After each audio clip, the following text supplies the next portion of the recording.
Hello and welcome to the Culture Swally, a podcast dedicated to Scottish news and pop culture. My name is Nicky and I'm joined as always by the man who last week was the Lenny Godber to my Norman Stanley Fletcher. And we even had lukewarm there too. It's Greg. How are you today, Greg? Yeah, I'm good. So I've been thinking about all the things that we said we were going to do when we were in Aberdeen that we didn't get around to doing. I thought about that too. Yeah. I genuinely, I was like, I think I nearly created a list of all the things we didn't do that we said we were going to do. So I didn't have a macaroni pie. Yep. You didn't have a fish supper. Nope. We didn't go to Pataudry. I didn't get my photo taken with Alex I know, Ferguson's and I feel a statue. bit bad about that because that was like the reason for going down. And like, I'd forgotten all about it. Then the day that we were just trying to decide whether it walked out to the beach or not, and it looked like it was going to rain, etc. If I should just have kind of pressed on and got your picture. I forgot all about it. It's okay. We didn't go and visit the blue plaque of the man that invented dugouts. Neither of us even had an iron brew when we were back. That's true. I had plenty tenants, but we didn't have an iron brew. Was there anything else? There must have been something else that we didn't do, that we said we would do. Well, we didn't update the Instagram. I said that we were going to put plenty of things on. I think I took a photo of half a pint of tenants and then was like, oh, I can't be arsed. I'll think of some good content later. Yeah. I think having tenants, and I did come home with a bag full of rowies. I think that was pretty much the only thing that kind of did that we said we would do. Yeah, it didn't help that I had like narcolepsy for most of the after a certain hour every day either. You know what I mean? You were just tired, that was all. You were just tired. You'd been doing a lot of travelling, so it's understandable. It's quite all right. Indeed. Well, this just gives us an excuse to plan another trip at some point. It certainly does, yes. And of course, the intro, we're not doing porridge today, but we are doing something set in prison. But it was alluding to the fact that Greg and I slept in bunk beds. That's right. Whilst we were in Aberdeen. So that was very exciting. And I was quite grateful, actually, that you had narcolepsy, because it meant when I came to bed, it was easier for me to get into the top bunk because you were fast asleep. It's not easy getting into a child's bunk bed on the top bunk. Let me tell you that, Greg. Not easy at all. Yeah, I think you might want to cut that sentence out.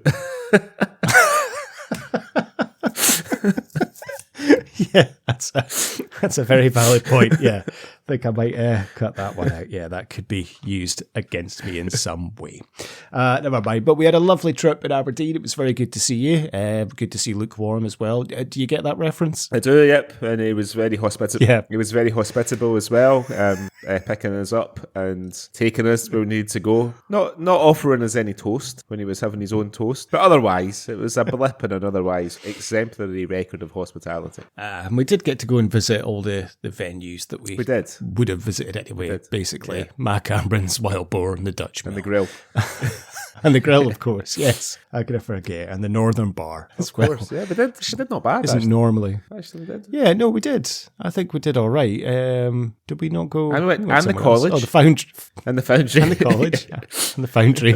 We did. Yeah. We did a nice little tour of Aberdeen bars and establishments. We did. All the old favourites.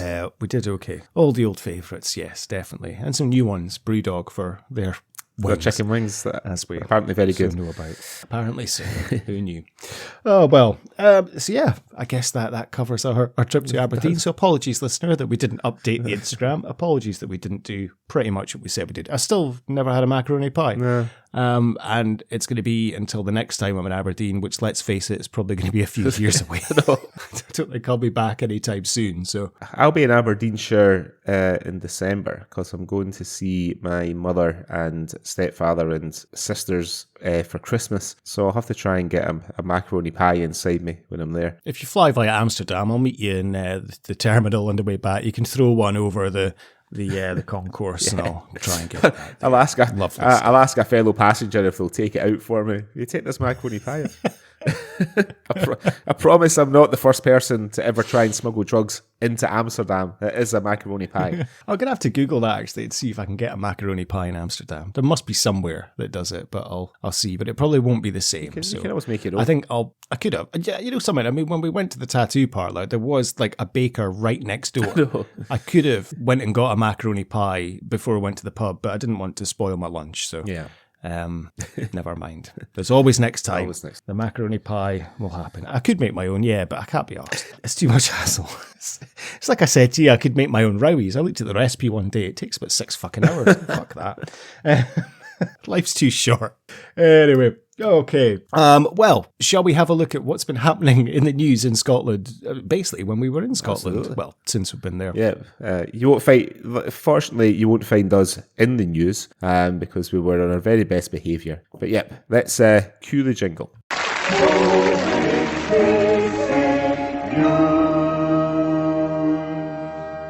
Hello, this is the Outer Hebrides Broadcasting Corporation, and here is what's been going on in the news. We were indeed on our very best behaviour. We didn't do anything untoward that would have been newsworthy at all, did we? No, don't we were think very so. good. We're too old now to do very high jinks like that, if any stupid things. Too old in for those kind of shenanigans.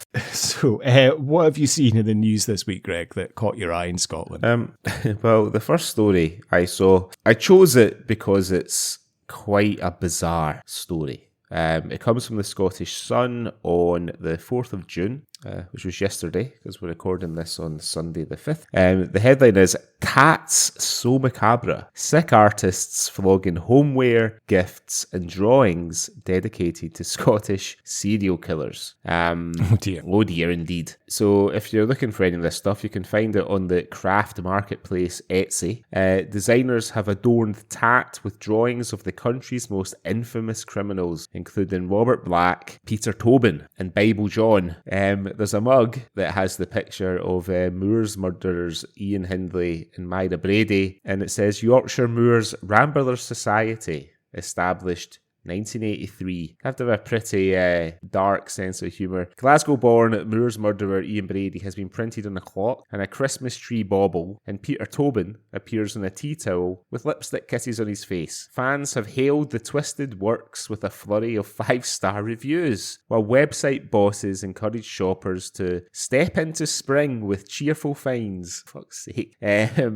Honestly, David Gray, 69, dodged death when Ian Brady and his accomplice Myra Hindley tried to lure him into their car by pretending they were the police when he was only 10. He told the Scottish Sun, "It's very macabre. These are talented artists, and it is worrying that they have chosen to use their skills to glorify unspeakable people. This rubbish adds nothing to the beauty, kindness and empathy that the world needs, and adds to the cowardice, cruelty and morbidity of the human condition. Those who have not been through the trauma, the victims, their families and survivors cannot begin to comprehend the harm done. Profiteering on the back of notoriety is itself a form of abuse. Sellers have scores of listings for tat adorned with the faces of murderers and sex beasts on the site. Brady from the Gorbals in Glasgow is featured in a wide range of items for sale on the platform. His mugshot appears alongside Hindley on the mug bearing the caption Yorkshire Moors Rambler Society, for sale at $8.99. The pair also appear on matching Christmas tree ornaments for £7, as hand-carved figurines for £45, and Brady features in a £15 wall clock and in a £15 A3 print with a caption Beyond Redemption. Yeah, it's apparently, but Etsy says that the sale of trinkets promoting serial killers is banned. A spokesman said Etsy is an unjuried marketplace, meaning sellers run their own shops, create and sell and ship their own product. When a seller opens a shop or lists an item on Etsy, they agree to follow our site policies and terms, as well as local and national laws. Some of the listings that reference serial killers may be considered dark humour and are allowed, but they just said that they're not allowed. I said that it's banned. Oh, it's banned if it's promoting serial killers, but it's okay to it's okay to reference them.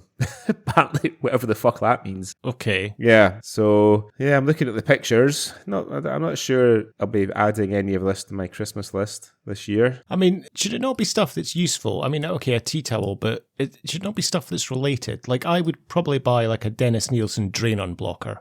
Or something, Ian Brady shovel, something like that. Well, yeah, something that's kind of related to the actual thing. I mean, you have to take a little bit of humour, but I can see why people would be upset. You know, obviously the victims of these people, the crimes are abhorrent, but you kind of have to laugh. I mean, I always remember the very infamous Viz strip, which was called Harold and Fred, They Make Ladies Dead, and it was about the adventures of Fred West and Harold Shipman. I think it only lasted for one strip, but it was a very good strip in Viz. That was. When I was in the US, I watched a documentary about George Carlin, the late American comedian, and I guess sort of social commentator through his comedy, and a lot of his humor is like dark. Gavel's humor. I mean, I know you and I used to enjoy Bill Hicks, and a lot of his humor is very dark as well, but Carlin's even more so. And but I mean, that aside, I don't know why you'd want like a Bible John sticker. Where are you going to put it? Do you know what I mean? Stick it on your maths book. Put it on your Bible. Use it as a bookmark when you're reading the Bible, I think. When does it become okay? Because if I think about, for example, there was a film a few years ago. I say a few years ago. I bet it was a lot longer than I think it was. With Simon Pegg and Andy Serkis doing Burke and Hare. Yeah, that's right. Now, I've never seen it, but judging by the fact that Pegg's in it and the way it was promoted, I presume it's kind of like a comedy. It's a in a way. Black comedy, yeah. It's actually got one of the actors out of our movie today is also in it. Okay, so it's okay to kind of poke fun at that because enough time has passed? Well, that's the thing, I guess so. I mean, I guess it's not in living memory anymore, I suppose, whereas the people that are on this stuff, some of them are still alive, and I guess a lot of the people who were affected by what they did are still alive, such as the guy who was interviewed, whereas I can't imagine the John Landis of the future making like a knockabout comedy about the Moors murders, you know what I mean, in 200 years' time. Because I guess there's something funny about two guys killing people and selling their bodies to Edinburgh University for like classes in what's the not autonomy, autopsy, Autopsy. Yeah. Because it was, to dissect the bodies to learn about the human anatomy. Anatomy, anatomy classes, that's the word. So who knows? But anyway, I'm sure after it's been in the paper, Etsy will be asking their clients to remove those items from sale from their website. Yeah, I agree. I think, the victims of, the families of the victims are quite right to be slightly upset about this. I can kind of see the tongue-in-cheek humour, like I say, about Viz, for example, and I think they make humour out of tragedy and stuff. I remember when they were selling the Lady Diana doll and stuff, only a few years after she'd passed away and stuff. But I can see you have to maybe be a certain type of person to find that kind of thing funny. So, okay, never mind. We are obviously not that type of person because we're responsible podcasters. I'd say I'm that type of person. I find it quite funny, but never mind. Okay, shall we swiftly move on? Okay, yes, let's. Okay, so my first story this week comes from the Scottish Sun. Now, this is a story that the first part is from the Daily Record, the next part is from the Scottish Sun. Okay. This was a story that came in two parts. So when I saw this at the beginning of the week, I thought, that's great. And then the story actually evolved and grew legs throughout the week. So this is about a Scots Community Council meeting, which was halted after a naked man in the bath joined the video call. So this was about the members of the Oban Community Council who were having their kind of annual meeting, and they were all on Zoom, and you can see all of the people there. They're all enjoying themselves on Zoom, and they were left shocked after a stranger who spoke with an English accent joined the conference from his bathroom and made lewd comments towards the attendees. Argyll and Bute councillor Andrew Venard was interrupted by the naked hacker who appeared on camera before lying back on the bath with his genitals on display. The man then addressed the council and began making lewd comments before the video link was shut down, but participants were still able to hear his voice. He began by addressing the chairwoman, Mary Malloy, by saying, "Keep talking dirty to me. I like it." He then went on to call her baby girl and invited her home for Netflix and chill. George Berry, a member of the community council, asked who the man was and what position he held within the group. The gentleman replied, 69. Mr. Berry said, "I don't know who this guy is, but he should be muted." Seconds before the meeting was suspended at 8 p.m, the hacker asked women in the group if they had Snapchat. Now, I should point out, all of the members of this group look to be in their 60s and 70s. An email was sent out to attendees and the meeting was resumed with the hacker then kicked out. Upon returning, one of the councillors said that the man was obviously from somewhere south of the border, going by his accent. The elderly members of the council went on to tell how the incident actually frightened them and they locked their doors in their homes shortly after. Chairman Mrs. Malloy said, "It was funny at first, but the sooner we realised the crude intent of the incident, it was no longer funny. It was actually quite disgusting. I don't understand why they would target Oban, but I hope this doesn't happen again." So, Police Scotland said they had no record of this incident being reported. However, a couple of days later, the article's updated in the Scottish Sun.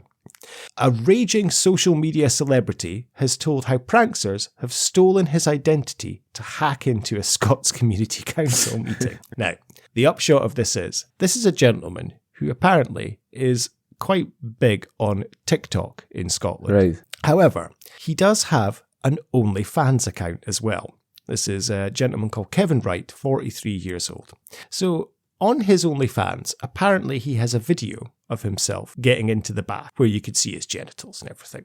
What he's basically saying is someone has stolen this video and when they've hacked it, they've played it in the council meeting, but they've dubbed over the voice asking for Netflix and chill and stuff. So he has said, he's a rapper and dancer, apparently, this guy, Kevin. So he said, "It wasn't me. It honestly wasn't me. I know it looks like me, but it wasn't me. It's causing me a lot of stress. The police are trying to track down who's done it. It's vile and disgusting. It's really not funny at all. They're doing something like that and they're trying to make me go to prison for something I didn't do. It's obvious it's not me." Well, but they've got your video there, Kevin, so you can see why I think it looks like it might be you. They've listed all the quotes in the article and stuff, but they did say that it did look like the speech maybe didn't match his voice as he was talking. Right. And one of the council members also did say, "If I looked like him, I'd be hiding away. He looks like he needs a good plate of mince and tatties." So Kevin said it was stolen from his OnlyFans account when he chatted from the bath to his fans. But now he's talking to the cops to try and clear his name. Right. He said, "If someone wanted to come into my live and they were in a bath then and they were in the nuddy, I'd kick them straight off. It's an important council meeting. But why are they watching someone pretending to be me for 3 minutes?" But he reckons the prank might have done him a favour because he says, "I've gone worldwide. It's made me famous." Well, there you go, Kevin. And here you go. We've just mentioned you on the Swally as well, so you're even more famous. So yeah, this gentleman, I mean, I've read stuff like this before, people having Zoom calls and maybe someone's come in hacking, but never naked in the bath. And of course, asking, keep talking dirty to me. So when Kevin made this video for his OnlyFans, he's leaned back to show off his cock and balls, is he? Yes.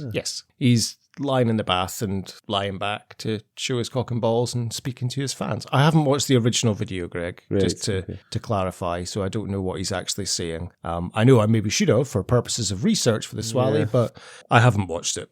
So I don't know what he's saying. I presume he's just having a chat. I guess that's what kind of the stuff goes on in OnlyFans. I don't know. I've never been on it. No, I've not been on it either. No, it's a bit of a... I mean, I've seen quite a lot of, obviously with the pandemic, meetings and everything are all online these days, and quite often when you watch the news, rather than having people in the studio, like experts in the studio, they're at home on Zoom and stuff. So there's been a few there's been quite a few of people who have appeared to be wearing a shirt and tie, then have stood up to get something and they're actually wearing shorts. You know what I mean? And there was the famous one from the BBC correspondent when he's reporting on something from Asia and his wee girl bops in behind him, which is quite cool. But yeah, that's the first time I've seen anybody sort of hack in with their cock and balls out though. Yeah, quite strange. Not something that you would expect to see, especially if you're hosting a council meeting. And as I say, they're all quite elderly, the people that are on the call. So yeah, you would, I guess they got quite a shock. And they were having their meeting at 8 o'clock at night. Yeah, but then what? Are you saying that they should all be in bed by this point? I'm just saying that at 8 o'clock at night, the last thing I ever want to be doing is on a meeting. Do you know what I mean? Yeah, but if it's a local council meeting, they probably scheduled it. So, I mean, obviously they can't have it in the afternoon because they need to watch Countdown, and then they probably have to watch Eggheads, And then, so they've scheduled it for 8 because they'll be like, right, Coronation Street finishes at 8, so we'll watch it then. We'll do the meeting then. That makes perfect sense to me, I would say. Yeah. I don't know. I think like people of that age should be winding down 8 o'clock at night, not like, mind you, if they're all at home anyway, you know. Exactly. They're all at home. They're winding down, and the gentleman Kevin was winding down in the bath as well. In the bath with his cock and balls out. Balls out. Yep. Anyway, so let's hope this Zoom doesn't get interrupted by anyone with their cock and balls out. Yes, and that's not an invitation for either of us to start stripping. No, I'm sorry. Okay, Greg. What else have you seen this week that has caught your eye in Scotland? So a few times over the last couple of years that we've been doing this, I have suggested that I might pick Supergran as one of our topics of conversation. But this week, I've got an article about a real-life Supergran. The headline, it comes from the Scottish Sun on the 1st of June, and it says, Gran Theft Photo. Reporter earning every penny of his salary there with that headline. A Supergran told how she wellied a burglar, but she let him flee because she was worried about hurting him too much. Wilma Alma, 79, caught vile thug Nathan Taylor, 31, ransacking her house in Perth and ordered him to empty his pockets. There's a picture of Alma here. She looks a wee bit like Jimmy Savile. Or maybe Kate Maloney. When he refused, she lashed out, and the pair battled for about 15 minutes. When he escaped, the pensioner chased and caught up with him, but eventually released him from her grasp. She said, "I felt myself getting uptight, so I had to let him go.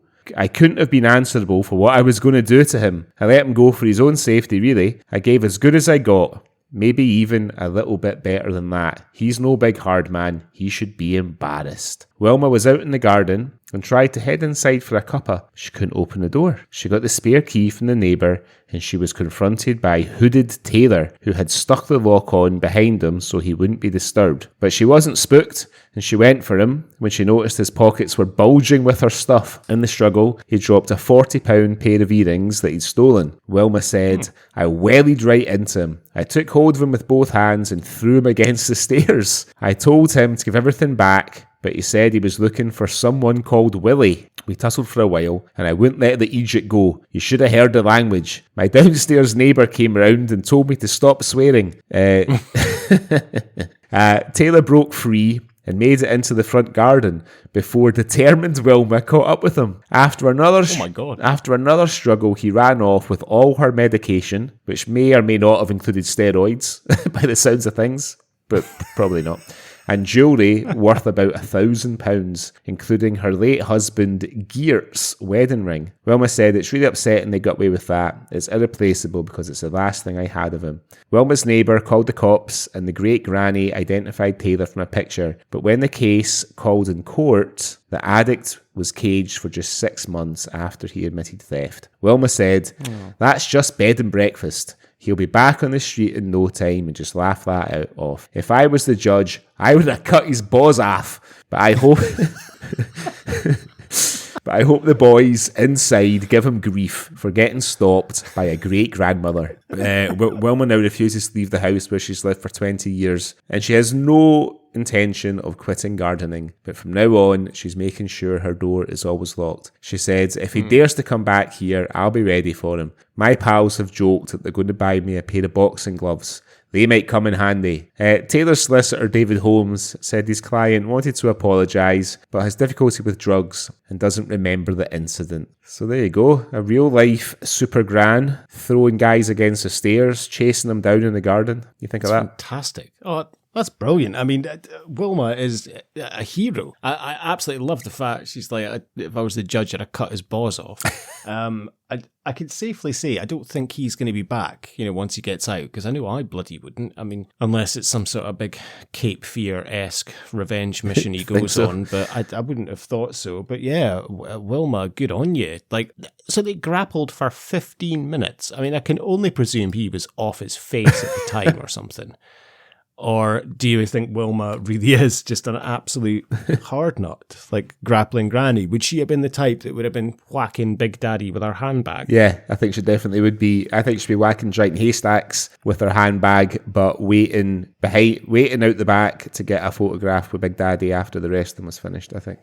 Yeah, good on her. That's what I like to see, though, grannies fighting back. We've had quite a few of those, I think, on the Swally before. Do you remember that quite an earlier episode, there was a guy that tried to rob an ice cream shop with two grannies behind the counter, and one of them chased him down the street with a pool cue, and the other one had a chair. I think they should set up a club with Wilma. Yeah. They could have these, a stable, if you will, if you want me to speak in wrestling terms. They could set up a little granny stable of all these hard nuts, like a vigilante group. They could be like the Watchmen or the Tea Time Men or something. Yeah. But that's brilliant. They could set up a kind of geriatric vigilante squad. What was the one in Dundee? The Jute, I can't remember, the guy with the Freelander who ran somebody over because his son owed him money. Yeah, I can't remember what they were called. But yes, I do remember that story. I can't remember what the group was called. Like the Jute Justice League or something like that. I can't remember. Yeah, I think we did call them the Jute Judy and Executioners. Well, that's right. Yeah, but, I think they're a bit too hard for the Jute Judys and Executioners. They didn't seem that they were that tough. They needed the car to run guys over, whereas Wilma's just set about this guy with her bare hands. So did she get her stuff back? Because obviously they caught the guy, but if he'd taken her dead husband's things, did she get them back? Does it say? It doesn't say in the article. I hope so. The guy was arrested. Hopefully he hasn't sold the stuff on before they've had a chance to return it to Wilma. Oh, I hope so. That would be a nice, happier ending if so. It's a shame she says that she's not leaving the house now and she's always going to lock her door when she's gardening. But so it's a shame in a way, but good on her for knocking the shite out of this scumbag. Yeah, good. And I like what she says. I hope he gets a hard time from the boys inside. I think he will be getting a hard time from the boys inside. I think the shower chat will be all about how he was battered in the ring by a granny. I'll have to choose Super Gran in a few episodes' time, I think. Yeah, I think so. I'm going to get Wilma on as a guest.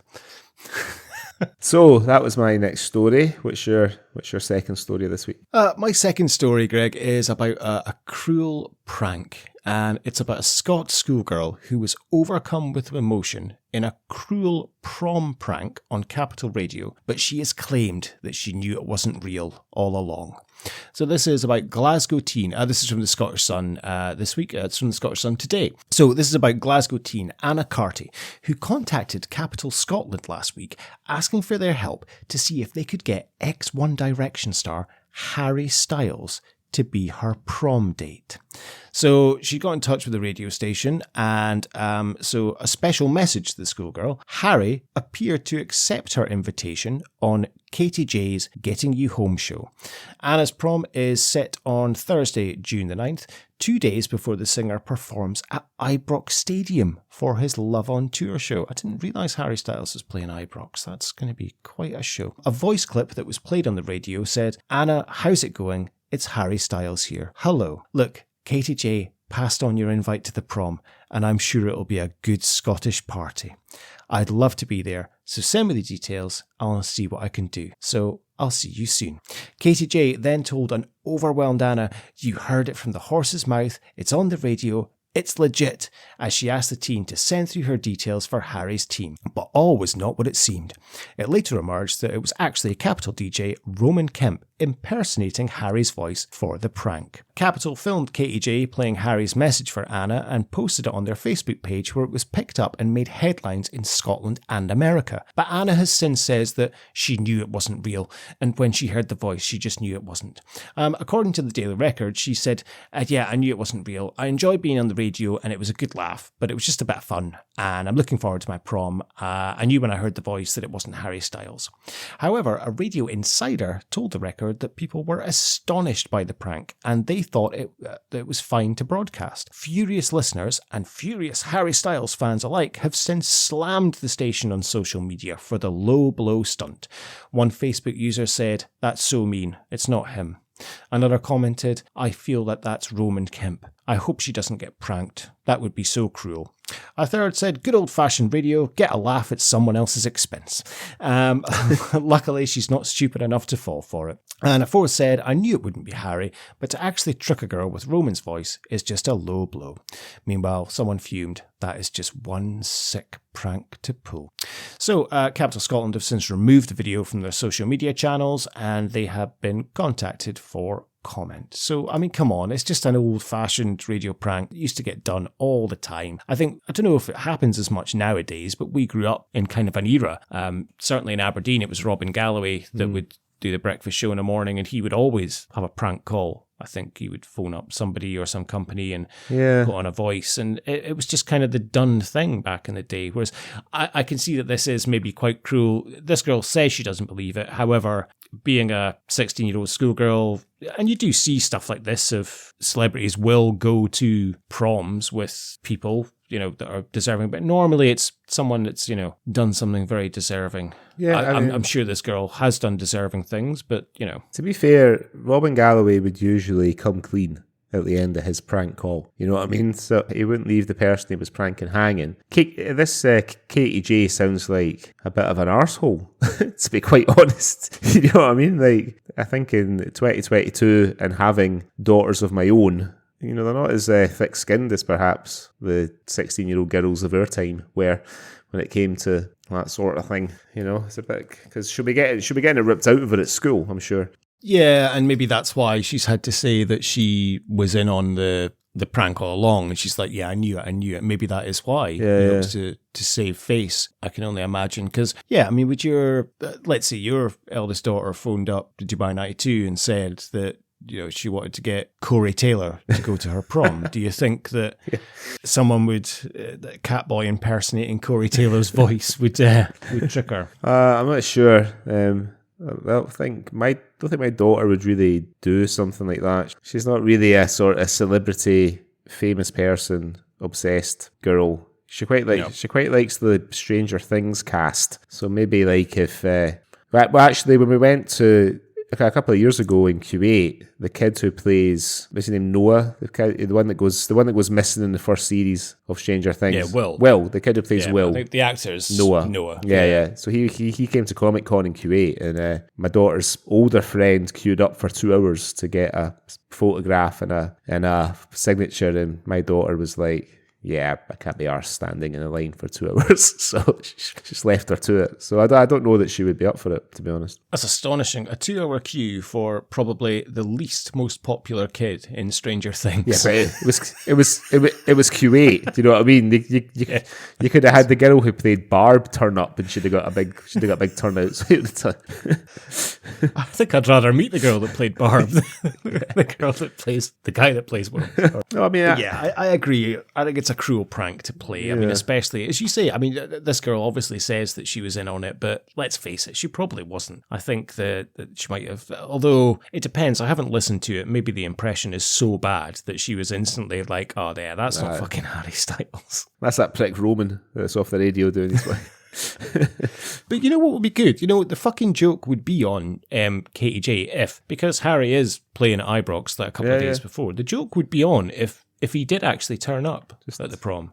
I would hope that this does gain kind of enough press that maybe he will send her a little video message, or but what I've seen of Harry Styles on just like on TV and stuff, he seems like he's probably quite a nice guy. You know what I mean? It comes across like he's quite a sort of down to earth, nice fella. So you never know, but wonder why he's playing at Ibrox though and not Hampden. It does seem like a strange choice. I don't know. Was the SFA anticipating a crunch match with Wales, maybe? Is that why he had to go to Ibrox? Well, but that was meant to be today. Because Wales play Ukraine tonight, don't they? Yeah, so Harry Styles is playing at Ibrox. It's next Saturday that he's playing at Ibrox. So I suppose the Rangers need all the money they can get, don't they? So that's probably why you managed to persuade them to play there. Yeah, possibly could have been. Yeah, I don't understand. Yeah, Scotland are playing next Saturday, but we're playing in Ireland. So Hampden will be free. So I'm not quite sure why he's playing Ibrox. I would have thought even fucking Celtic Park would have been a better I think venue than Parkhead's Ibrox. Parkhead's a better stadium than Ibrox for sure. So a bit more modern. I remember Bon Jovi used to play at Ibrox when he came to Scotland. It was like 2 or 3 times he's played at Ibrox, Bon Jovi, like in the early 2000s and late 90s. I always thought it was weird that he played there and didn't play at Hampden, you know? Because surely, do you think that's going to divide the fans as well? Do you think you're going to have Celtic fans that aren't going to let their daughters go and see Harry Styles at Ibrox? Not that I'm assuming daughters, you know what I mean? There's plenty of adult fans as well of Harry Styles. Some of his music is very good. Watermelon Sugar is a great song. But do you think there's going to be people that aren't going to go because I'm not going to fucking see him at Ibrox? There might be a couple of people like that, but I think they'll be more likely to go and leave their mark somewhere on the grounds, you know what I mean? Like break a wee bit of a seat or do a bit of graffiti in the toilets, something like that, you know? I mean, if it's a Harry Styles gig, what are they going to write? Like, the wanted rule, okay, like, type thing. If you had a chance, right, say that, like, say Death Cab were playing in Scotland and the only date they were playing was at Ibrox and you lived in Scotland and you really wanted to go and see them, you would still go, right, even though you're a Dons fan? Yeah, of course I would. Yeah, it's not a big issue, but I mean, like, in terms of the Rangers Celtic thing, there's so much, it seems to be more hatred. I wouldn't care. I'd go. Go. You go and write, go and take a Sharpie and write European Cup winners 1983 in the toilet with Alfred. Well, I don't know. I mean, I've been to Ibrox many times for football, but I've obviously sat in the away end, so it doesn't bother me. So it's not like a sort of thing like I wouldn't go in. But yeah, no, I've never graffitied Ibrox, you know. We did used to go in and piss in the sinks and piss on the taps and stuff, but it was kind of ourselves who were, the kind of joke was on us because then no one could wash their hands. Yeah. So. Well, you know, maybe you're right. Maybe Harry Styles will get wind of this and maybe send her a wee video message or something like that, just to make her feel better. Yeah, I think that would be nice. It seems like the type of thing he would probably do. So, yeah, let's hope that something gets sorted out and she gets a happy ending, so to speak, for this sick stunt that they've played on her. What a shame. We would never do anything like that here on the Culture Swally, would we? No, certainly not. Okay, so anything else that has caught your eye this week, Greg? Nothing that I can read on the podcast. Okay, no problem at all. Before we talk about what we're going to be talking about this week on the Swally, let's have a little word from our sponsors.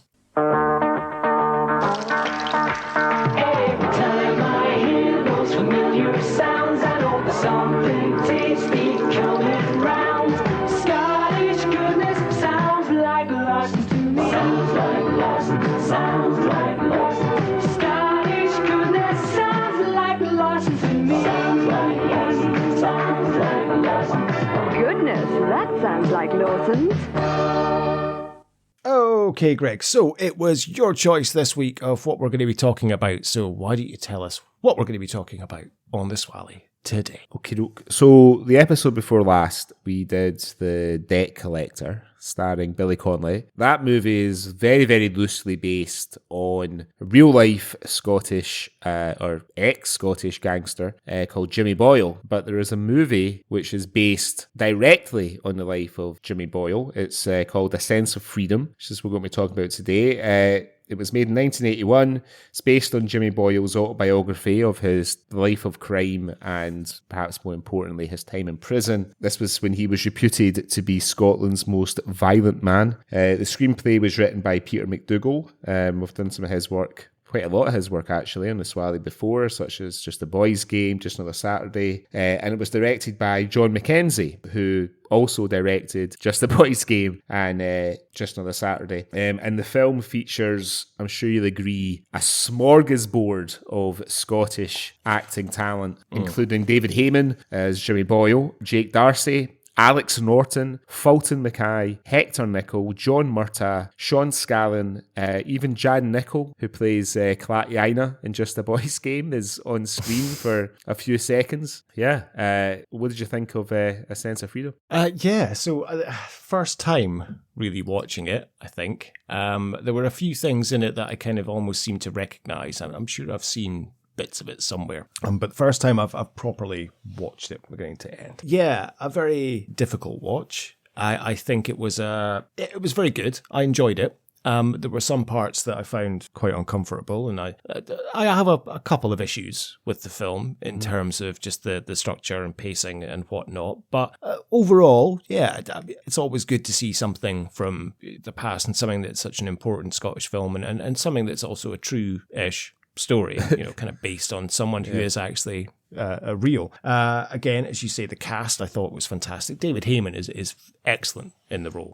A couple of times he reminded me of a young Alex Higgins, but that's maybe just because I've been watching Gods of Snooker on the BBC. And as you say, it's brilliant. The constant pop-ups of like, oh, it's Jake Darcy. Yeah. Oh, it's Alex Norton. And then, as you say, random people pop up. In fact, I was trying to look, and I'm sure one of the prison officers in Aberdeen was a guy that was in London's Burning. And it was bugging me. I kept looking at IMDb. I can't find him, but I'm positive it was him. One of the prison guards, and you must have found this out yourself. One of the prison guards is played by P.H. Moriarty, who plays Harry the Hatchet in Lock, Stock, and Two Smoking Barrels.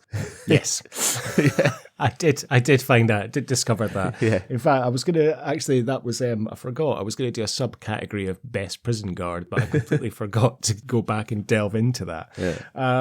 And then some random people that aren't in it for a huge amount of time, like John Murtaugh as Piper, who has effectively a very pivotal role, but again, a very small role. Yeah. And then randomly, halfway through the film, Hector Nichol pops up. And it's it's a bizarre, as you say, it's a smorgasbord of Scottish talent. There was, as I say, I've got a few bugbears about the film, but there was a lot that they did really well in terms of, I think the violence is excellently done. Right. And I loved the fight near the start where they get kind of attacked from the side street and then all of a sudden they end up on a fucking bus. Yeah. And they're fighting on a bus, It's like, I loved stuff like that. And genuinely the way, for example, when Jimmy is running from the police and he kind of gets cornered, but, it was realistic, I felt, in terms of the chasing and the violence. And although, as I say, I do have a couple of issues with the film, I thought that was very well done. And it was very well filmed and it was very gritty and realistic. So I did enjoy this overall. Don't get me wrong if I'm sounding slightly negative. I did really enjoy it. I mean, I hadn't seen it for a really, really, really long time. I think I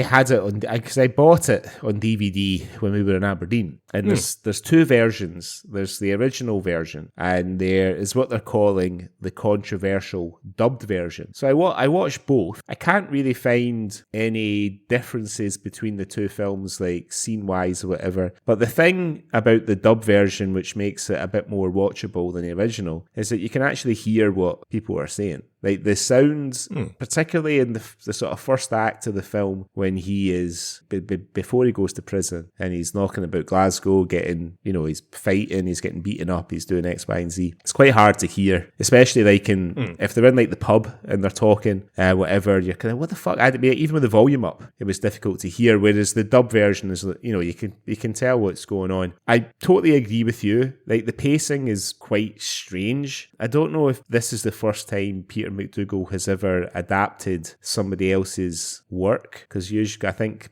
he predominantly wrote his own stuff. And John Mackenzie, like he had directed The Long Good Friday the year before. Or at least The Long Good Friday was released the year before. I have to assume that he filmed it before he filmed A Sense of Freedom. And it's like two completely different directors. Like I'm sure the budget was much bigger for The Long Good Friday. This film was originally released, it was released by Scottish Television, but the dubbed version was released by Handmade Films, like George Harrison's production company that did the Monty Python films and With Nail and stuff. So you would never think it was the same director of those two films, I guess that answers my question, because the version I watched, because I was thinking, I didn't have any trouble understanding, but when I started watching it, the Handmade Films logo appeared beforehand, so I guess I've watched the dub version as well, because instantly I wrote down like, Handmade Films, and of course the two films I instantly think of when I think of Handmade Films are With Nail and I and Nuns on the Run. So I think that's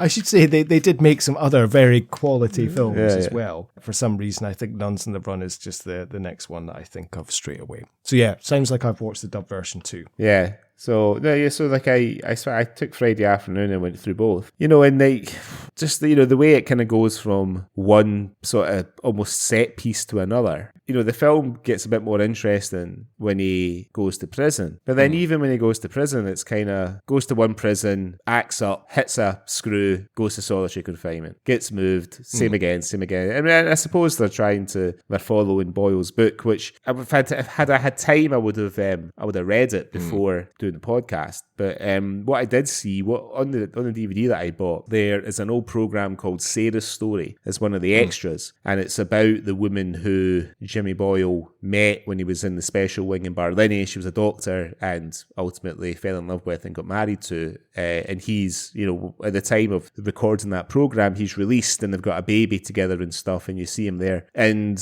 you can tell that, I mean, either consciously or unconsciously, Irvin Welsh has based the kind of character arc of Begbie in The Blade Artist and Dead Men's Trousers on Jimmy Boyle. Meets a woman in prison who's there for support, gets into art. Jimmy Boyle was a sculptor as well, and a writer and stuff. So I'd be interested to know if Irvin Welsh has sort of intentionally kind of sort of based a little bit of Begbie on Jimmy Boyle's story or what. It's funny you say that because I did download Jimmy Boyle's book, right. A Sense of Freedom, because I thought I'll try and read this before. I didn't have time either, but I did read the intro, the foreword. Because it was republished, and Irvin Welsh does the foreword of the book, and he talks about how this book was so important, and he does actually say that Begbie is based upon a friend of his, right, that he knows in terms of Begbie's later character arc. Right, it's based upon a guy who he was friends with, who went to prison and then became a sculptor and moved away and married someone else. So I thought exactly the same to Jimmy Boyle. But Irvin Welsh does detail quite a few of these characters that he knows. He says he went to school with a guy and he'd been in and out of prison his whole life, and the first book this guy ever read was Trainspotting, because Irvin gave it to him, and this guy is now a professor of English at some university. Right. Take some of that with a bit of pinch of salt. However, but yeah, I think it's but I do think it's very easy to see the parallels between the character of Francis Begbie and Jimmy Boyle. I think they do a very good way initially of setting up, because there's no real introduction to Jimmy Boyle. You're kind of meant to know who he is. And I think that's quite cleverly done in a way, because you see him there in the pub, and he's obviously they're setting up the protection money that they're offering in terms of that. So you instantly this is this guy's racket. And I think it's summed up very well when Alex Norton and his wife takes the pay packet, and he effectively says that he's owns money to a loan shark. So and it's Jimmy Boyle, and his wife just says, "Oh well, I'll not expect you back then." Yeah. Wise, I wish you wouldn't. I know it's been bad for you, but I need the money for business. Your business, not mine. Oh, Isa, for Jesus' sake. Listen, it's not for booze. I'm in debt to a moneylender.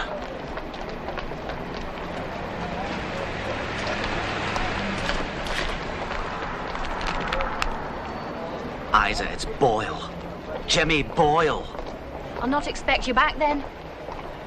Come on, son. You instantly know that, oh shit, this Jimmy Boyle is well known around these parts, and he's not someone that you would miss a payment with and that you would mess with.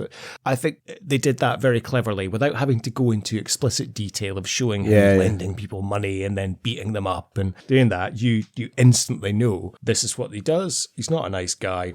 Let's just move on so we can spend more time in solitary confinement later on in the film. I mean, the fact that they got an actor like Alex Norton to play that, it's quite a small part. I mean, he's only on screen for like maybe 5 to 10 minutes. Alex Norton, being the superb actor that he is, gives it everything. You know what I mean? So, like, to your point, through his performance, really, because the two guys that are with him, that he's two workmates, those guys are wooden as fuck. You know what I mean? Like, when they're outside the pub, and they said, "Oh, are you going to come in?" and he's like, "Oh, I'll come in a minute." And like, those guys are like really, they're basically extras with a couple of lines. The fact that Alex Norton just really goes for the part, and I suppose he was, quite a young actor at the time, just sort of taking whichever jobs. I mean, I think this was a year after Gregory's Girl, right? So Gregory's Girl 1980, wasn't it? I think 82, I think. Is it? It was 1980. Yeah, you could be right.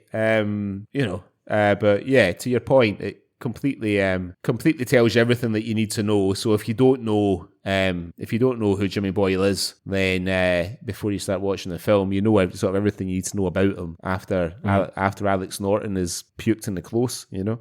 Yeah, that's the thing. It's little things like, he has to go and be sick before he can go in and tell him that he can't pay the money. But Boyle seems okay to deal with. I mean, he's just kind of like, well, you'll pay double next week. Yeah. You know the rules. It's yeah. not like, right, I'm going to break your finger and then you'll pay double. It was just like, well, it's okay. You can just pay double next week. Yeah. What was he expecting? I mean, okay, he's in the shit next week and he's got to pay double, but he's got a week to sort that out.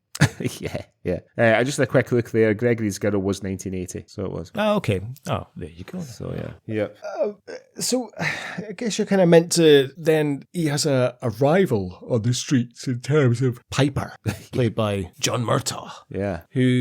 But surely if Jimmy Boyle is this well-known character, why are you going to be going in and trying to muscle in on his territory just for the banter because you're wanting a fight on the street? I suppose, I guess Jimmy Boyle was probably one of a lot of guys like that, at one time or another, maybe even now, and just kind of work in different places. It's all kind of neighbourhoods, isn't it? So I suppose it's where it's supposed to be his neighbourhood. I think it's sort of Bridgeton in Glasgow, I think, is where it's supposed to be. My other niggle with this movie is that, so it's supposed to be set like in the mid to late 1960s, but there's been absolutely, all the cars are like late 70s, early 2000s. all the styles are, it's all kind of sort of 70s stuff. Do you know what I mean? Well, maybe not so much. It's not.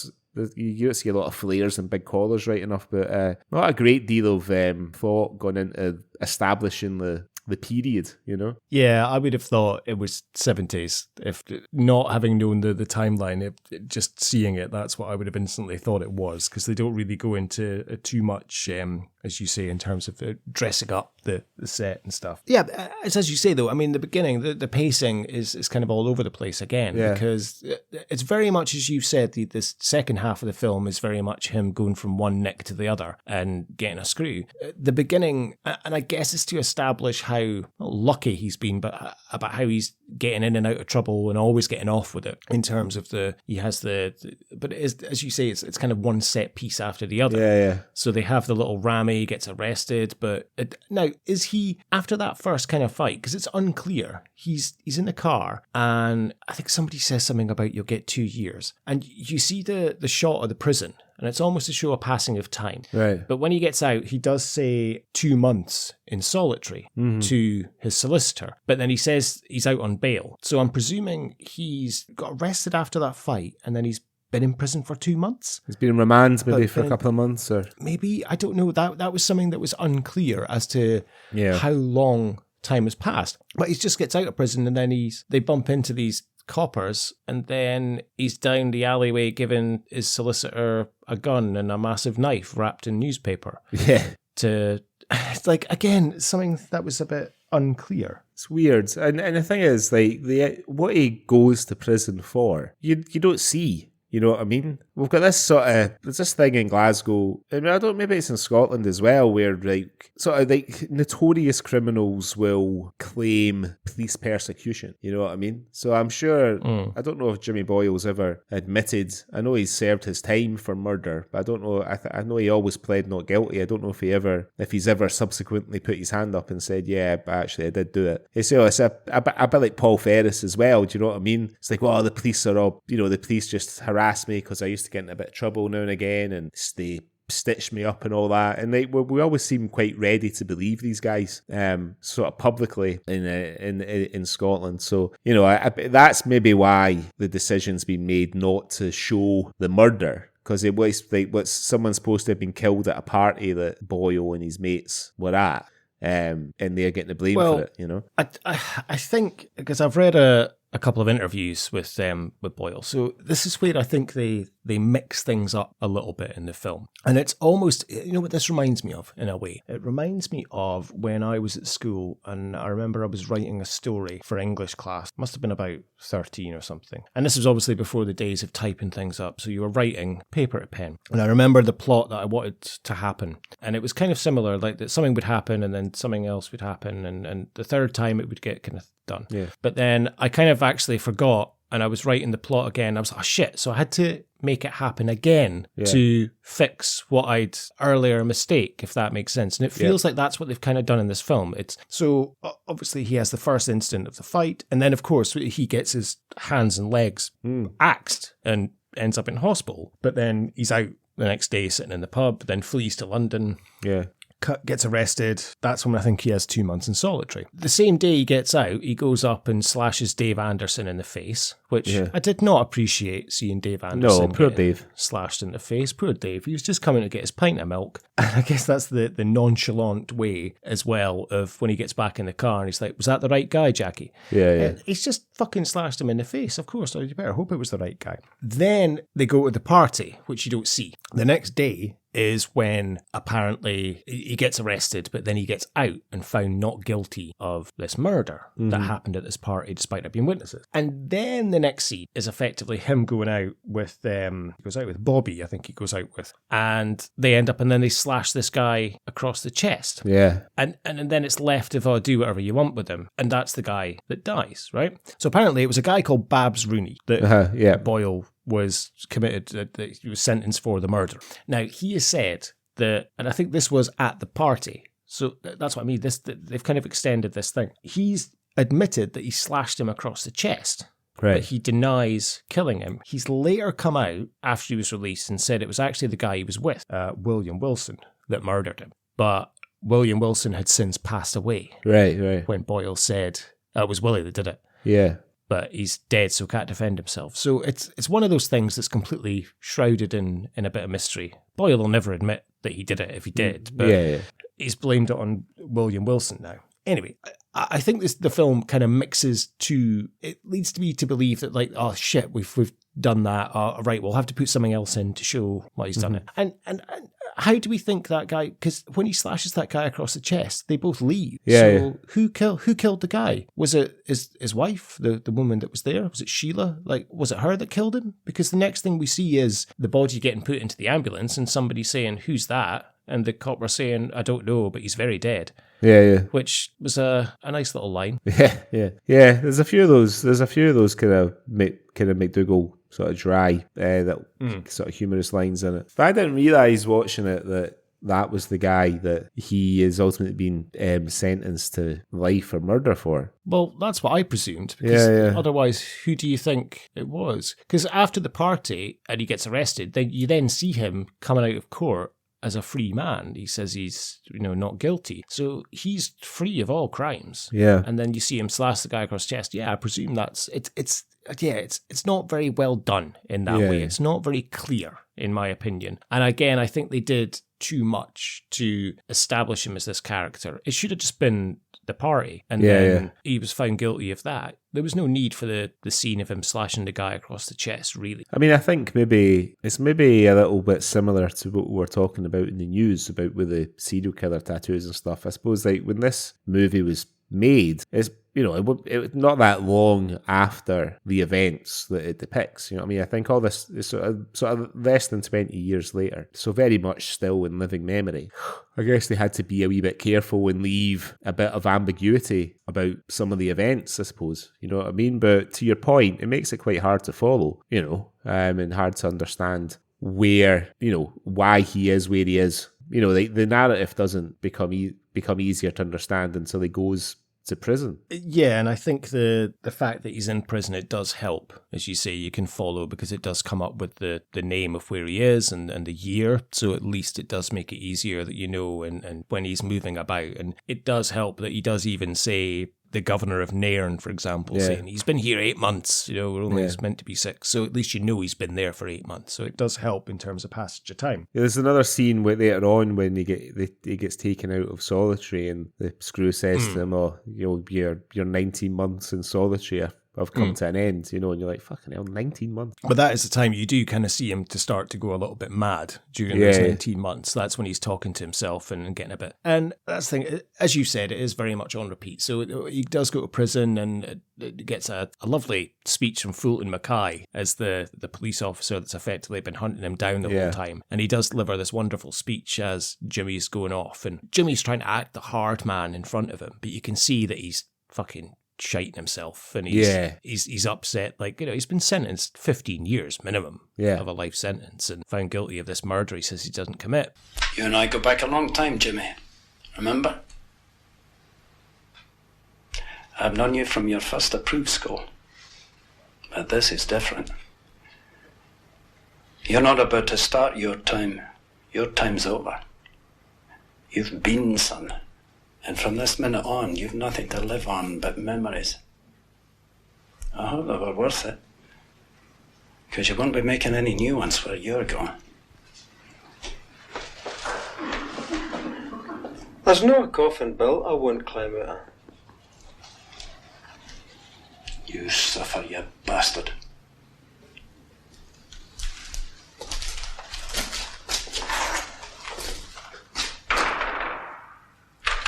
It's a great bit from Peter McDougall. You can see he's trying to act hard, but then as soon as Fulton Mackay kind of walks away, I say Peter McDougall, I meant David Hayman, sorry. Yeah. You can see the kind of colour drain from his face almost, and the harsh reality of what's about to happen. He turns in, doesn't he? Because when Mackay's talking to him, he's lying on his back, and then when Mackay leaves, he sort of turns ever so slightly to face the wall. You know what I mean? It's like, to your point, it's a good performance in that scene from Hayman without him doing like an awful lot, you know. Now, if he failed as a criminal, I think he could probably do a good career as an escapologist, because the first kind of prison scene, you see him, they beat the fuck out of him, and then they put him in a straitjacket and put him in a padded cell. Yeah. And within an hour, he's managed to get the straitjacket off and rip all the padding off the cell. Yeah. You're just going to get the shit kicked out of you again for that, surely. I know. Yeah.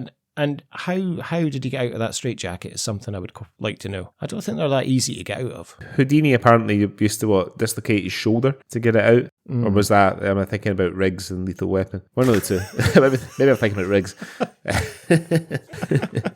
Yeah, I mean, as good as David Hayman is in this, there are some bits where he dials it right up. You know what I mean? Like the scenes when he's starting to lose the place a wee bit, and he's talking to himself and all that sort of thing. It's it sort of fits in the film. I think like for a kind of modern audience, it feels like he's kind of going for it a bit, you know. Oh no, there's a couple of great parts that we'll talk about later in terms of his performance, but I agree there are a couple of bits that he does kind of go a little bit over the top, I would say.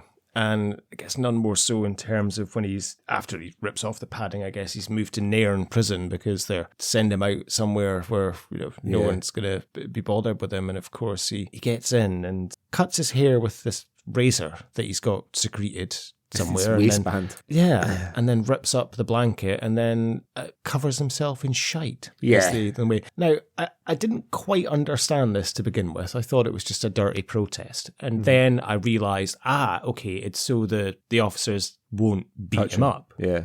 Because, not going to touch him, which I guess I didn't grasp to begin with. But, I mean, there is a point where he's just sitting there covered in his shite. The walls of his cell are covered in his shite. And he does have a look of a man that's like, I think I might have taken this too far. Like, I might have made a mistake here. Like, as he's caked in dry shite. I mean, that can't be pleasant at all. Or healthy. And no, I thought he must get some sort of disease from that. And, even the warden spits in his food, but he still eats it. Yeah. It can't be good being covered in your shite with that. What I want to know is, I mean, that can't have been like one shite that he's stretched out. Do you know what I mean? Because because you got to think the warden would come in and he might have done a shite and done a little bit of the wall. You know what I mean? And maybe he's hidden it because he wants to. He wants to go for the shock effect of all the walls being covered in shite. But I mean, was he just left? I mean, surely when they're bringing his food in, they must have seen this gradual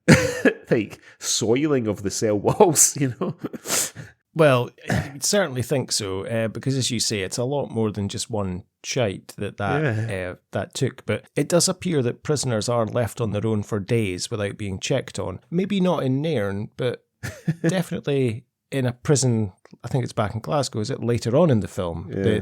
They're left for quite some time, I think, to be able to tunnel through fucking 5 walls. But that's the thing is, right, in that scene, they're dealt with by the hose getting turned on them. I mean, had I been a prison warden when Jimmy Boyle was clarting the walls in his shit, the first thing I'd have done is run the hose in and fucking, you know what I mean? That's exactly what I thought. I was like, why aren't they doing that? Or just like throwing buckets of water over him or something. Or, I mean, I thought they don't have a hose, but they could surely just get the fucking local fire brigade down to give him a jet wash. Like, yeah, it's exactly what I would have done. The extent of their imagination was like to tie napkins round their faces like cowboy outlaws. As you say, it does seem to be like, then it is just repeat. There are some good parts, and you can see it does get to him. I think in the next prison, and he does almost contemplate suicide. He pulls out his trusty razor blade again from his waistband, and he does contemplate it, but then he doesn't, because he's like, no, because the screws will be happy about it. You know, they'll get what they want, and decides not to do it. And then it just, repeat again. Gets into a bit of trouble, gets put in solitary, gets out, gets into trouble. I mean, to be fair, when he gets moved to Aberdeen, it's not really his fault. The guard does push him, but then he just turns around and clocks him one, and then that's him away. Straight into solitary, 2 broken arms, and he wakes up. I mean, that's the extent of his stay in Aberdeen. Like, it looks like he's going to be fine, because he gets all his stuff, he gets there, then the guard pushes him, he punches him, causes a bit of a rammy. Then the next thing you know, he wakes up, thinks he's in an asylum, but he's not. He's back in Glasgow, but with 2 broken arms. He's been unconscious for 2 days. So that was the extent of his stay in Aberdeen. He got all checked in, got all his stuff. He's there for less than 3 minutes, punches a guard, and then gets moved back to Glasgow. Like... Yeah, and it seems a bit strange. You think at the beginning of that scene that's him starting to turn the corner a bit, because he bumps into his pal. He's like, "Oh yeah, I've been reading that Dostoevsky, Crime and Punishment," and his pal said, "Is that the one when the guy gets sent to jail for ripping off his granny's gas meter?" That did make me laugh. So you think, he's starting to become a bit intellectual, and then to your point, he turns and thumps the guard for giving him a wee push. But that's the thing I thought watching this. I kept thinking, you just kind of hit the nail on the head there, Jimmy. When are you just going to fucking give up? When are you going to start playing by the rules? Just give up, keep your head down. Things will go a lot easier. You're a hard man, you'll get respected in prison. Why have you got to be causing fucking trouble? Now, is it because, you try to say, is it because effectively he was just like a child and needed to be treated in a special way, as we find out, because he does flourish when he gets moved to Barlinnie. When he's basically given the freedom to do what he wants. Is that not like just rewarding a bad child? If you know what I mean, like a child that's misbehaving. Surely he has to learn his lesson, but I just find it odd that why, for example, in Aberdeen, he didn't really, the guard just kind of shoved him to move him along. And why did he have to turn around and clock him? Why didn't he just be like, sorry? As you say, that could have been a fresh start for him. Is it because his reputation precedes himself, so he's constantly on edge and thinking the guards are out to get him? I don't know. I couldn't understand why he wouldn't just fucking do what he was told. No, I don't know. I mean, the thing about the special unit, I think it was supposed to be a sort of fresh approach to reform, because they're not, obviously they don't have their liberty, they can't leave the prison. But, you're not keeping them locked up. You're not, like, doing all that sort of stuff to them. They're able to, they try to get them interested in different things and stuff. It's more like a bit of a clubhouse. When the guy passes him the Swiss Army knife to open up his package, It's like he can't believe it. All his Christmases have come at once. Like, I wouldn't be handing him that and then turning my back on him. I'd be expecting a fucking corkscrew in the back of my skull. Yeah. If I was giving that to Jimmy Boyle. But so very trusting staff, obviously, in terms of know that this is going to work. Mm-hmm. But yeah, as you say, a very fresh approach. And obviously it did work for Jimmy because he behaved, he wrote his book, he was allowed effectively for his artistic talents to flourish, and that's where he learned sculpture and became the famous artist that he is today. So it did genuinely work for him, and I think it worked for a few people. Unfortunately, the unit shut down, I think, in 1995. So I don't know what prisons are, like a holiday camp now anyway, aren't they? Scene, that's a topic for another show. So I think it definitely did work for him. And that's I guess the encouragement that he needed in a way, in terms of to be able to do things. But yeah, I did just think, when are you just going to pack it in and stop playing silly buggers? Yeah. I mean, I don't think there's anything particularly compelling about watching somebody who is their own worst enemy for an extended time. You know what I mean? Like, you sort of, the point is sort of hammered home quite early on after he goes to prison that he's his own worst enemy. It'd be more, like, his reform would have been more interesting. You know what I mean? I think if it was me, I think I would have spent less time. I mean, I suppose when he wrote the book, he probably felt quite victimised and brutalised by the Scottish prison service. So that's why he spent so much time talking about that. I think for us as the viewer, the more interesting part of his story is how he's gone from being a fucking nasty wee cunt to being an intellectual, celebrated artist and author, rather than just what a hard time he had at prison. You know what I mean? Yeah. I think I would have liked to have seen another maybe 20 minutes, half an hour of his journey through the special unit, how he got into sculpture, etc. I think you're right. And also they put a bit too much, for example, and this is probably a very great bit of acting from David Hayman. It's when he finds out that his mum has passed away. Yeah. And it says a lot that instantly you know what's happened before he even says it, because you see the guy going in and coming out, and you just know that's what's happened. And he's like anything but that, this relationship he has with his mother. But they don't spend any time building that up. He literally passes her in the street once. On the, and she's like, don't get into any trouble. Oh, I won't. See you later, Mum. That's it. Well, he goes to believe that this is... It's not got to see her when their old house is getting pulled down. Oh, sorry. Yes, he does. Yeah. And they basically stand there in silence, just kind of looking at each other. Yeah. I didn't get any feeling of close bond or relationship there. Yeah. So I would have liked to have seen that be a bit more established, that he is not a mummy's boy, but you know what I mean? That he does have a really good relationship with his mum. And that's why it's so devastating. And almost that is the kind of catapult that maybe helps him to start changing. But no, as soon as he gets back from the funeral, he's in a fucking rammy again, isn't he? Yeah, he's tunnelling through walls and that's... Let's just come to that now. Tunnelling through the fucking walls. How on earth do they manage to tunnel through, 5, 6 cells? And they've obviously tunnelled through to the outside because they're all huddled there, freezing cold. Yeah. That is just fucking ridiculous. No guard has come to serve them food or to check on them, that they're okay. Why are they all in their pants anyway? Do you know what I mean? God knows. Do you know what I mean? Fucking... I don't know. No beds, no clothes, just in their Y-fronts. And so where has Jimmy been hiding this little tool that he had that he found would knock away the mortar between the bricks? I know, it was very handy to have. Yeah, very handy. Well, maybe he hid it, obviously where the razor blade was. Yeah. It's because he produces it from its waistband, so maybe razor blades are out now, and these little plastic grouting tools are the way forward. Maybe it's a thing for getting stones out of horses' hooves or something like that he's broken off a Swiss Army knife. Chisel his way through prison walls. I did find that ridiculous. Like, just surely no one's going to hear this noise. No one's going to come and check on them. I mean, surely you even go and check every couple of hours. Now, getting all of that done, and the pile that he has below him is insane. That's going to have taken days to tunnel through those 5 cells, and they think it's a great laugh. If he came into my cell, I'd be, Jim, what the fuck are you doing? Fuck off, I'll get the blame for this as well. No, go away. No, ridiculous to me. You wouldn't wake up and say, "We got a light?"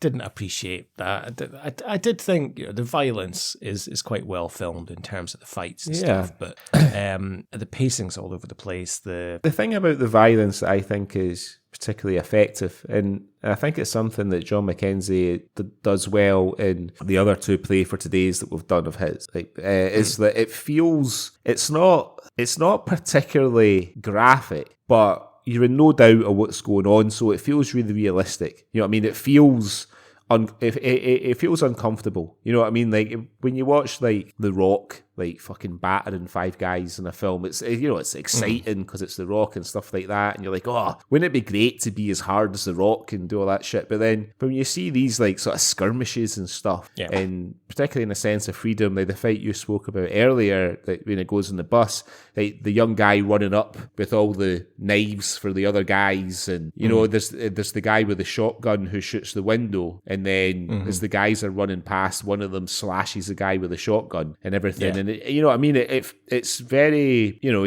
there's not like blood flying everywhere and people screaming in agony and all that sort of stuff, but it's very realistic and uncomfortable, you know. I think he does it really, really well. But you know what a grounding part of that is, and I think it is in a lot of the films that we've done, especially in Just a Boys Game as well, I think, is as you say, nowadays it's also stylized. So you'll have The Rock, as you say, punching, and it's the sound effects are kind of superimposed. There's music in the background. Yeah. What I like about these kind of violent scenes is the main sound is dress shoes on gravel.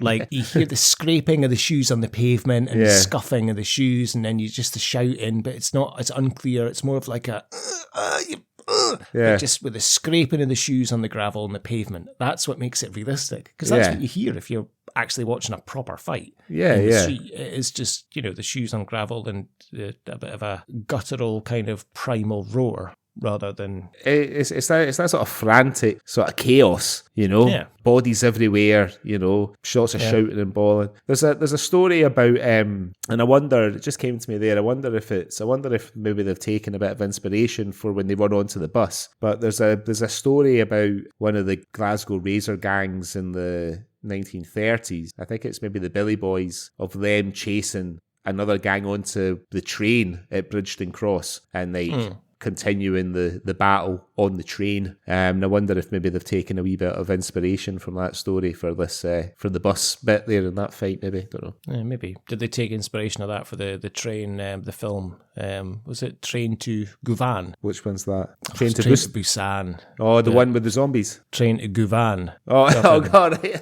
Jesus. Doesn't help if you've got to explain the joke. Oh, Jesus sorry. Christ, never mind. I like I say, the fight scenes are very realistic, and I think that does help, and it is a part of the film that I did enjoy, so to speak, because as you say, you don't really see much, and but it's implied, which I often think is worse. You know, like you don't see the prison guard losing an eye. You just see the blood kind of on his face, and you think, "Oh, he's in shock and all that." I mean, even the scene when Piper and his gang get hold of Jimmy, and you know, they kind of attack, they kind of kneecap him and all, break his arms and stuff. You know, it's not.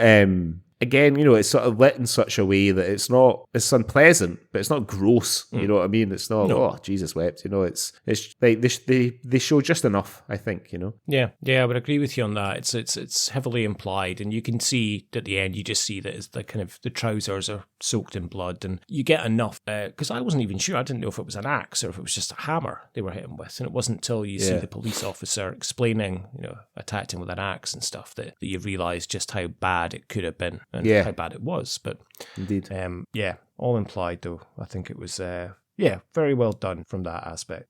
Okay, so should we put A Sense of Freedom through our Swally Awards? Anything else you want to?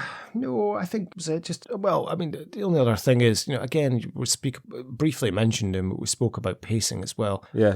Why is there a need for Hector Nichol just to pop up for a random scene? Like, that feels shoehorned in. There's nothing to do with anything else of the film. Is that just to show that he does have a certain sense of empathy in terms of he's not going to kill this guy for pretending he's his uncle? Yeah. He'll let him go. But I do like the Hector Nichol does have a little shout at him about serving time in Korea, and he's not scared of him. Yeah.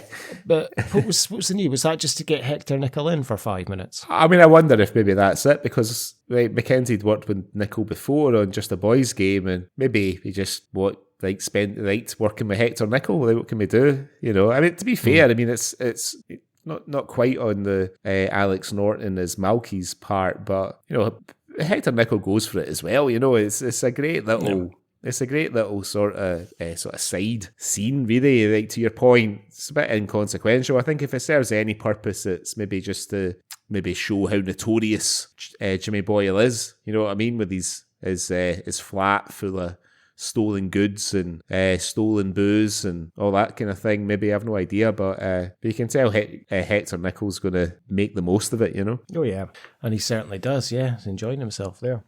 No, I think that just about covers Sense of Freedom. So why don't we, as you say, put it through our Swally Awards? All right, so not in any particular order, but the Bobby the Barman pub. What's your favourite pub in A Sense of Freedom? Well, is there two?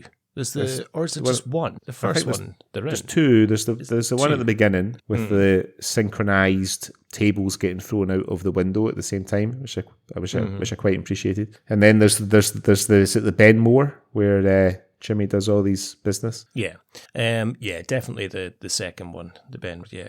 The business, I thought what I like about the Ben Moore is it's got a snug, you know. Well, but as we've said, that's what all good gangsters need is the snug. You know, we had to think Billy Connolly was a big fan of the snug in Down Among the Big Boys. Yeah, and the snug popped up in another, the Wee Man, of course. I mean, they have the whole pub basically, but there is a little bit of a snug element there. But yeah, every gangster needs a snug. Indeed. Okay, doke. The Ewan McGregor Award for gratuitous nudity. There's only really one bit, isn't there? It's not even that gratuitous. Yeah, I didn't think there was really anything as such. But there's the scene where Hayman's, in one of his solitary experiences, he's lying on his stomach with his gear off. I can't remember which prison he was in at that stage, but it's all melded into one. But yeah, no. So we'll give it to that, but there's not really much, I would say. I did read that all the prison scenes had to be filmed in Ireland because the Scottish Prison Board weren't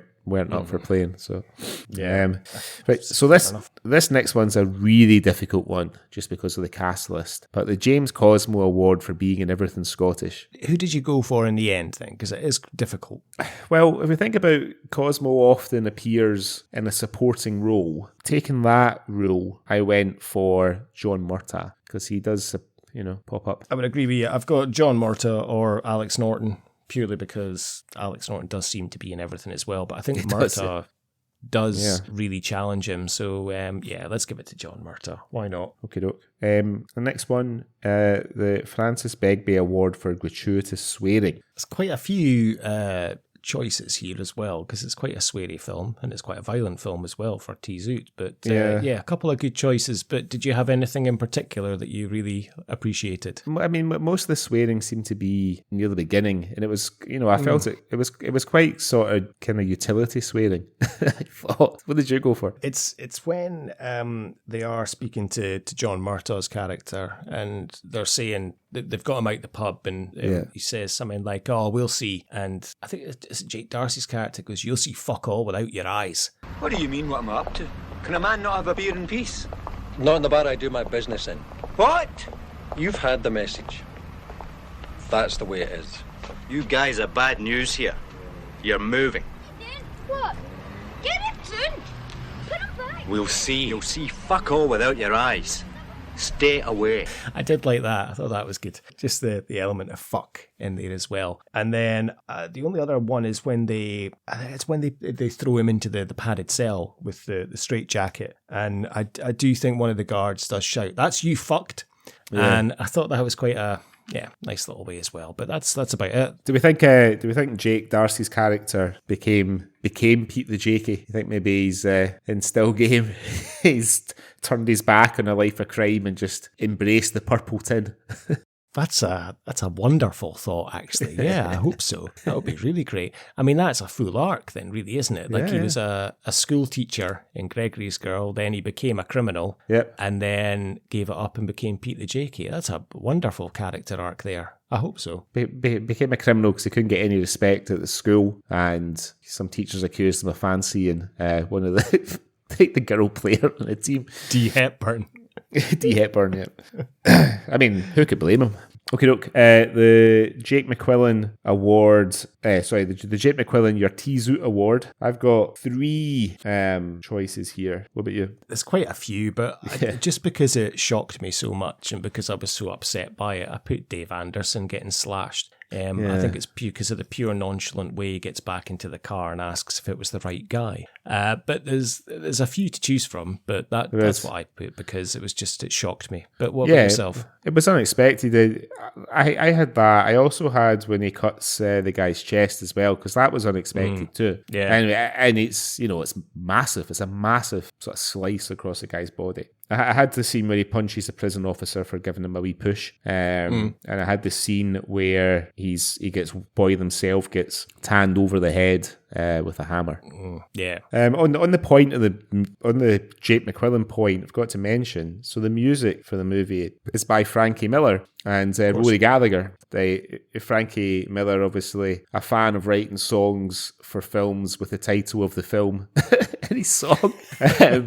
He's got Just a Boys Game, and then he manages to shoehorn the words "a sense of freedom" into the outro in this one as well. Archetypal Scottish moment. I did struggle with this, but I kind of went, and I know we've used this before, so maybe it is a cop-out, but it was the gallows humour element. In particular, it's when he's in hospital because his hands, and he's been kneecapped and stuff, and his squad effectively comes in to get him out, and they're carrying him down the stairs. And I just like the kind of bond that they seem to have and the closeness and the way they're joking about stuff. And when he says that we're going to go and confront Piper and his mob and get them, and I can't remember which one of them it says, but he goes, "What good are you? What we're going to do? We're going to throw you at them. You're going to bite them. That's it. We throw you at them and you'll attack them with your teeth."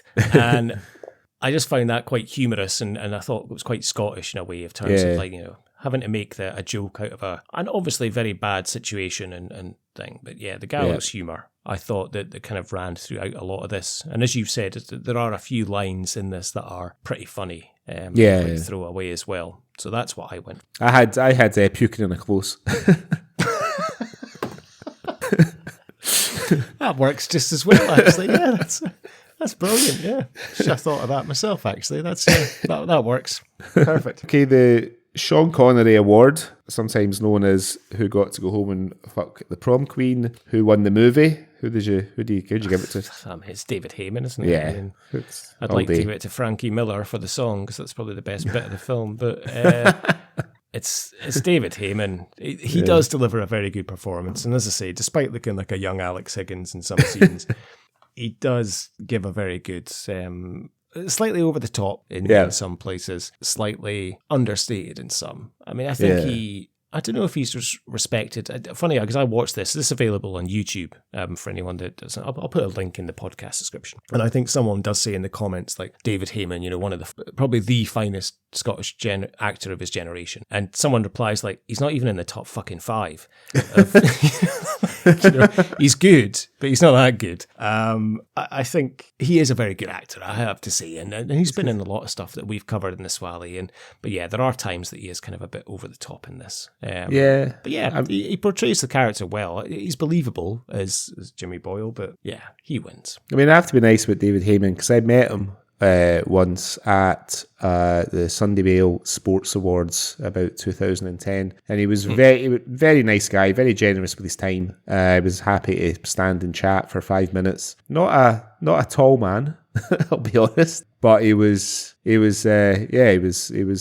very nice, very happy to stand and chat. If you look at his filmography, though, I mean, it is fucking massive. I mean, this guy, his first credit is in 1972, and he's pretty much got something, at least one thing a year as an actor right up to 2021. Plus, he's done a bit of directing as well on a TV. He did a couple of episodes of Cardiac Arrest, which was written by the guy whose name I can't remember, Jed Mercurio, who writes Line of Duty. He's done a bit of presenting as well on some pretty good documentaries about Scotland, particularly shipbuilding on the Clyde and stuff like that. I mean, the guy just fucking works his arse off, and he's got a still game. Doesn't have a tagger, which is quite unusual for a Scottish actor of his generation. But that's about all he doesn't have. He's got fucking everything else. But I agree with you. I think he does go over the top a wee bit in certain bits, but I think Hayman has to get the Connery Award. Yeah, I agree. Okay. Oh, well. So, I think that sums up 1981's A Sense of Freedom. So it's a very special episode. Our next episode. This is episode 49, if you don't include the sort of teaser episode that we did way back in 2020, which obviously we don't. So why don't you tell the ladies and gentlemen, boys and girls, what we're going to be reviewing on the next episode 50. Oh, thanks, Greg. Well, yeah, as you say, it's going to be episode 50. Can you believe that? So I thought we have to do something special for our 50th episode. And it's something that we've kind of been toying with doing, but we've always put off. And I think we realised about 10 episodes ago, let's save that for episode 50. And it's a film that it's always either number one or it's in the top 2, 3 of any list you see of the best Scottish film or the best things filmed in Scotland. So let's have a look at 1983's Local Hero. Superb. Can't wait. It's been a long time since I've watched that, so I'm very much looking forward to watching it for this one. Me too. Wonderful. Well, thank you very much for listening, everyone. I hope you enjoyed the show. If you would like to follow us on Instagram, you can follow us at Culture Swally Pod, or you can follow us on Twitter at Swally Pod. And if you have anything that you've seen in the news that you'd like us to talk about, or if you've got anything you'd like us to review, or anything in particular Scottish, or if you just want to get in touch and say hello, then please feel free. You can drop us a line at, why do I always say at? You can drop us a line on cultureswally@gmail.com. And similarly, if you feel free to give us a little rating, review, subscription on iTunes, or tell your friends, anything that you can help to help the podcast grow would be greatly appreciated. So, they obviously our audience can't see because this is the medium of podcast, but I'm wearing a cool as fuck Culture Swally t-shirt. So maybe if somebody writes in with something good, maybe if you want, we'll get a t-shirt printed and ship it out to you. And then we'll put a couple of pictures on Instagram. We'll get you these custom-made, high-quality t-shirts. Yeah, we'll did get a couple made for each other, but yeah, I'll maybe get slightly better quality if we're sending them out to a listener. Okay, on that bombshell of Greg trying to flog merchandise, okay, we will see about getting that set up soon. Okay, right, well, fantastic. Thanks very much, Greg, and until next time, I don't know where I was going with there. All right. You're always my local hero, Greg. I'll see you next week. Okay. Take care. I don't know whether we've turned you into what you are, or you've turned us into the kind of people you imagine that we are. But it's way past the blaming stage now. You've pushed us to the limits. Come ahead.